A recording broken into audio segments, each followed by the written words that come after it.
Okay, back again. This this is where I get out of hand when I do this in class. And, um, I don't feel as constrained by time limits as usual. We just landed the uh, Plymouth Company settlers on Maine, and they went back home the next spring, abandoned the settlement. But the endless lawsuits over who could claim what land that had originally belonged to that company lasted until about 1680 and ended up resulting in the establishment of New Hampshire. Okay, so um, the colony at Jamestown, which within a few years is not just Jamestown, but it remained the capital for quite a while, they had a number of extremely difficult problems. The first one we'd mention would be a very high death rate, an astoundingly high death rate. Uh, for example, there were 105 men and boys who arrived in May of 1607, and this is as good a time as any to tell you that they did not come here to transplant English civilization. They did not come here to found a new nation. They came here for the same reason immigrants generally have come here, then and later, to try to make as much money as they can and go back home again and live high on the hog. And they're a work crew. Think of them as a work crew. They were in charge was an official who bore the title of governor. That just meant supervisor or administrator at the time, and four other men who would make up a kind of ruling council. When the ship arrived, they literally unlocked a strong box and got out a piece of paper and read off the names of the ones who were the chosen. Okay, so the high death rate. 105 of them were there when the first two ships went back to England. They kept a small one for local exploration, and they didn't hear from home until the next January, about 6 months later. They called it the first supply, and there were less than 40 of the 105 still alive. So, and this didn't stop. This continued to be a problem for years and years and years. That you go to Virginia, you don't have that good a chance of living a year, let alone more. Some of them might have been killed by the Indians. Some might have killed each other. Different things can happen. And written accounts tell men they don't just lie down and whimper and die. They go crazy, run through the camp like mad dogs, and flop over dead. Odd thing. So there have been various theories about this. One that made it as far as History Channel, and I have a love-hate relationship with History Channel, was it in the excavations ongoing there? The site was assumed to have been lost for centuries until someone found it in 1994. I may come back to that. But somebody found some rosary beads. Got to remember, the English as a nation were pathologically anti-Catholic at the time. This would mean that one of those men was a Catholic. He was probably more loyal to Spain than he was to England, so maybe he put poison in the food. No, that does not hold up. For one thing, arsenic doesn't just kill some and leave others. The way it kills you, by the way, is a heavy metal. It accumulates in your bloodstream, and your body can't flush it out. So when it accumulates enough, you die. By the way, they use it to preserve wood. If you have kids and you take them to a local park where they got all these compressed wood playground stuff out there, they use arsenic to keep it from rotting. Okay? A more likely explanation, and this, by the way, is not arsenic because it kept on going for years and years. Okay? More likely explanation. These are Englishmen. They don't drink water much, but if they did, it would come from the James River, which flows by the island. And the James River is not technically a river. It's a finger of the ocean. It's what they call a tidal estuary. And in the spring and summer, when it rains a lot, the downriver flow of fresh water is enough to flush out the salt water. In the late summer and fall and into the winter, the rains slow down or stop, and you drink that water, you're drinking brine. That's seawater. I don't know if you knew it, but the ocean is the cesspool of the planet. It is so chocked with stuff, minerals, whatnot, that whereas fresh water freezes at 32 degrees Fahrenheit, ocean water, you got to get it all the way down to something like 28. If you drink it, you will, what's the word? Dehydrate. Because it contains so much salt and other stuff that it increases your body's need for water. So you drink more of it, and that increases it some more. You're going to feel lightheaded. You're going to become delusional, and you're going to die. So that's the most likely explanation. There used to be thought, well, there's a swamp nearby. They're drinking water out of the swamp. Who drinks water out of a swamp? Even if they did, it's probably no worse than the water they would have drank back in England. So anyway, very high death rate. More on which under a later connection later on. Okay. Another thing is problems with the local Indians. They had landed in an area ruled over by a very gifted Indian politician named Powhatan. That was not actually his personal name. He was called by the name of his tribe. And Powhatan was in the process of assembling a confederation of tribes, eventually numbering as many as 30 tribes, having a population in the high five figures. And it wasn't conquest. He's not, taking anybody over by force. He's a salesman. He would lay out a sales pitch. He would ply them with gifts, for one thing, all kinds of trinkets and treasures and food. And here's what you will gain by joining our confederation. You'll be part of something large and powerful. You'll have status. And better still, if somebody attacks any of us, they've attacked all of us. It's a collective security agreement. That's what it was, collective security. That's a principle that works for everything from NATO to street gangs.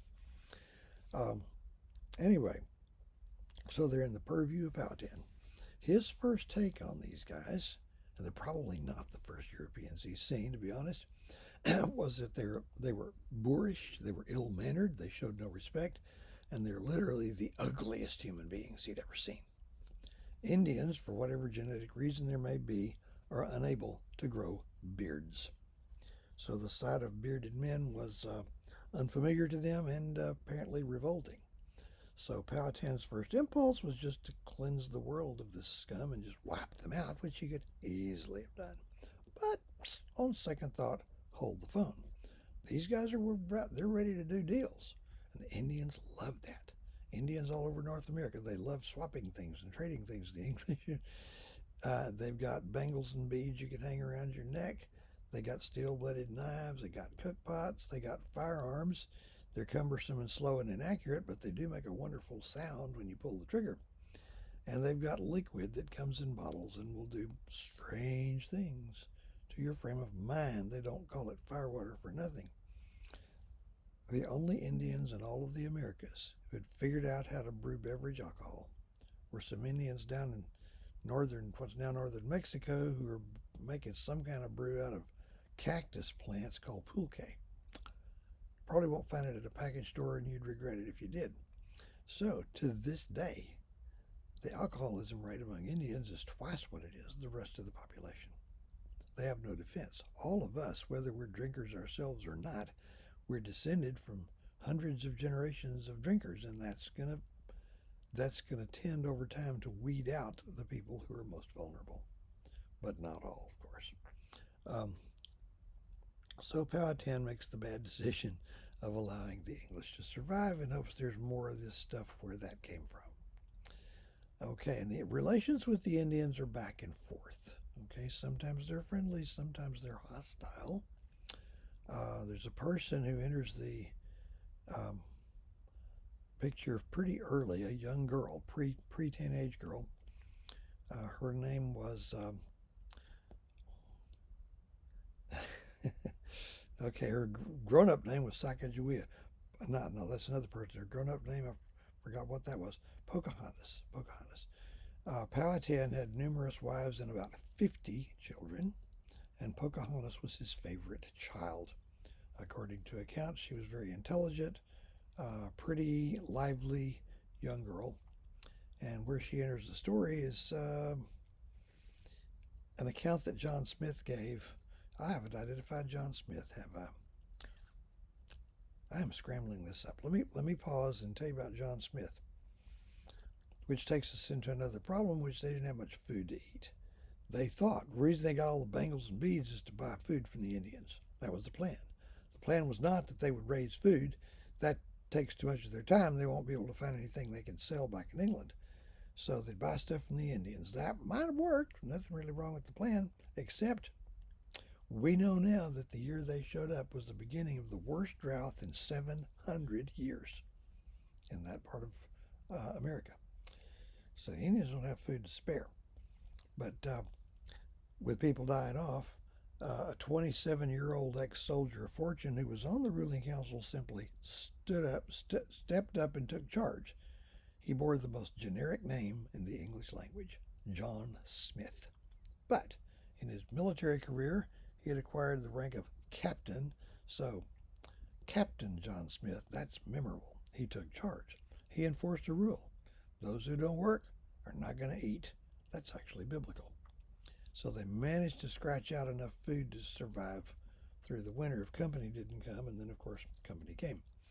Anyway, John Smith liked to go exploring by himself, unescorted, and on one of these jaunts he was captured by Powhatan's minions. And they bound him hand and foot and took him back to Wicomico, I don't know if that's how you pronounce it, Powhatan's sort of capital city, and deposited him at the feet of the mighty Powhatan. And he wrote two accounts of this later after he got back. One right after he got back to England. He only stayed 2 years, John Smith, that is. And another one years and years later. This is in the second one. Smith makes up stuff from time to time, so we do not know if this really happened. I can see it being plausible one way. Anyway, what he tells us is that the Indians are carrying on this council about what to do with him in a language he doesn't understand, but he doesn't like the tone of it. And then they seem to have come to a decision. This large Indian picks up a big ugly club and looks like they're going to bash his brains out.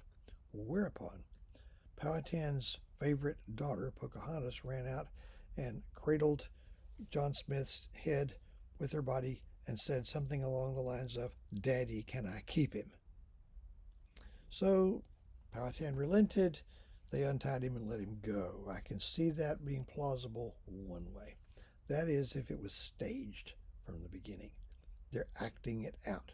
The purpose being to let John Smith know in no uncertain terms that his continued being alive hung on Powhatan's approval. Okay, so we've seen the problems they had with food. They weren't supposed to raise their own food. That's trouble. So it's a bunch of stuff. The lowest point was in the winter of 16, 9, and 10. By that time, Smith was gone. John Smith had an accident.